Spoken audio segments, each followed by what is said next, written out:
గత 3 సంవత్సరాల నుంచి ఈ కోళ్ళ మీద ఉన్న ఆసక్తితోని నాకు స్వతహాగా జంతువులన్నా కోళ్ళన్నా చాలా ఇష్టం నాకు. మా ఇంటి అవసరాల కోసం నేను మా మా ఆరోగ్య పరిస్థితులు ప్రస్తుతం ఉన్న వాతావరణానికి అన్నీ అనుకూలంగా ఉండాలని చెప్పి మా ఇంటి అవసరాల కోసం పెంచుకుందామని స్టార్టింగ్ ఒక 10 కోళ్ళతో స్టార్ట్ చేసిన 3 ఇయర్స్ బ్యాక్.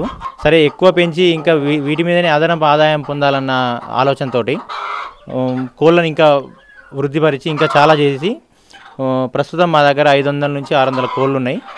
అందులో ప్రధానంగా వచ్చేసి గ్రామప్రియ బ్రీడ్ ఒకటి ఉంది, అసిల్ ఉంది, పూరి కోళ్ళు అంటారు కదా, పూరి కోళ్ళు ఉన్నాయి. మేమే ఇక్కడ హ్యాచరీ పెట్టి పిల్లల్ని ప్రొడ్యూస్ చేసి పిల్లల్ని ఉత్పత్తి చేయించి రైతులకు పిల్లల్ని అందించడం జరుగుతుంది. చుట్టుపక్కల గ్రామాలలో కానీ మండలం వాళ్ళు కానీ వేరే వేరే మండలాల్లో వేరే జిల్లాల వాళ్ళు కూడా మా దగ్గరకు వచ్చి కోడి పిల్లల్ని కొనుక్కెళ్తుంటారు. 50 రూపాయలకు ఒక పిల్ల లెక్క మేము పిల్లలు అమ్ముతుంటాం.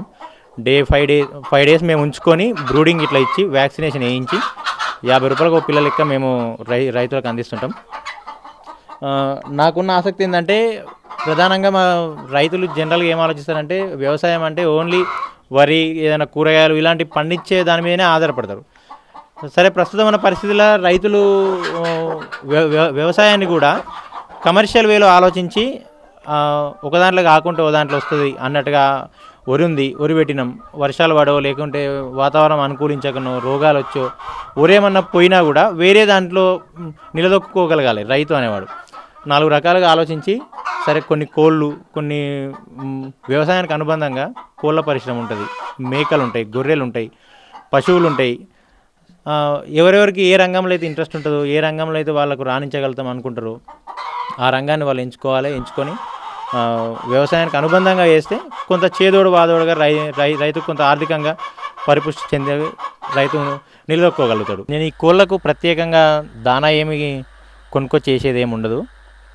మాకు పండి వరి కానీ ఒడ్లు కానీ మన మొక్కజొన్నలు కానీ ఇలాంటి పంటలు వేస్తాం మేము.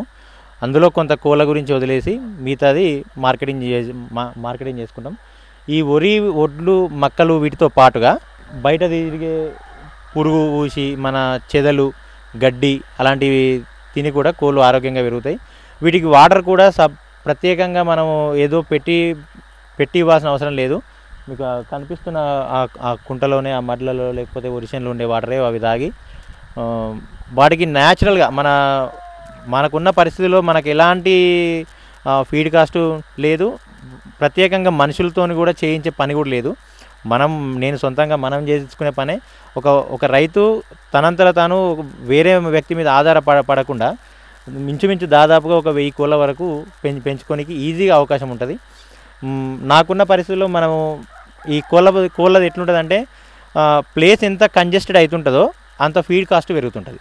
మనం ఓపెన్ రేంజ్లో బయట వదిలేస్తాం కాబట్టి పొద్దునే వస్తాం 6 గంటలకు కోళ్ళు వదిలేస్తాం, మళ్ళీ సాయంత్రం 6 గంటలకు లైటింగ్ని బట్టి మళ్ళీ అవి వాడంతలు అవే షెడ్లోకి వెళ్ళిపోయే అలవాటు ఉంటుంది. ఇంకోటి ఏంటంటే ఈ కోళ్ళు వచ్చేసి మనకు రోజు ఒక చిన్నపాటి వ్యవసాయ కుటుంబానికి అదొక అదనపు ఆదాయంగా మనకు ఒక 100 కోళ్ళు పెంచుకోగలిగినాం అనుకోర్రి, మనకు మినిమంగా రోజుకు వచ్చేసి ఒక 500 నుంచి 600 వరకు వాళ్ళకి అడిషనల్ ఇన్కమ్ లెక్క ఈ కోళ్ళ మీద ఉంటుంది. వీటికి ప్రత్యేకంగా మనం కట్టబెట్టి సాదేది లేదు, కట్టబెట్టి కాసుకొచ్చేది లేదు. అవే తిరుగుతుంటాయి, అవే పెరుగుతుంటాయి.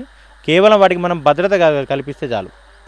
సెక్యూరిటీ అనేది మెయిన్. సెక్యూరిటీ మనం కల్పించినామంటే వాటంతలు అవే పెరుగుతాయి, అవే గుడ్లు పెడుతుంటాయి.